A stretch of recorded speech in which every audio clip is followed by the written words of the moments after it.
Hello all, welcome back for another video, Service Reset My Car. Today I'm gonna show you how to service reset a Volkswagen Golf 2005 Golf Plus.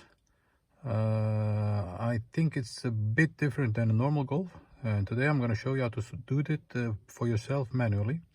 Before we start, I wanna mention our YouTube channel, that's Service Reset My Car.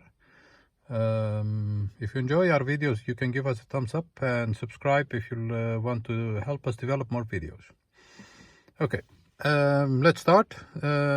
Start by turning off the ignition, and nothing to see here.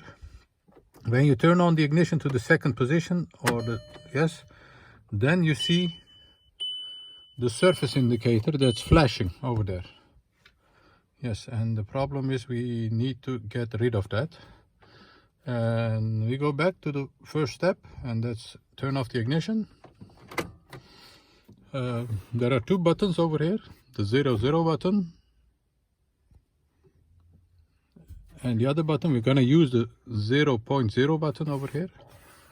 Press this and turn the ignition on to the second position, like this. Now, as you can see, the indicator doesn't flash anymore.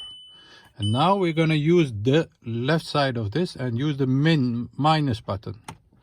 Press it once and you see that the indicator for the service light disappears.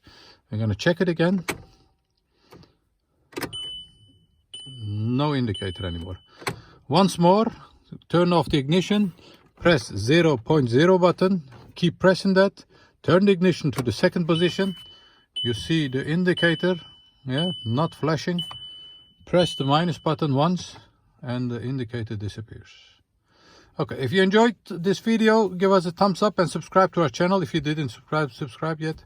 And I'll see you next time with another video on another day. Thank you, bye bye.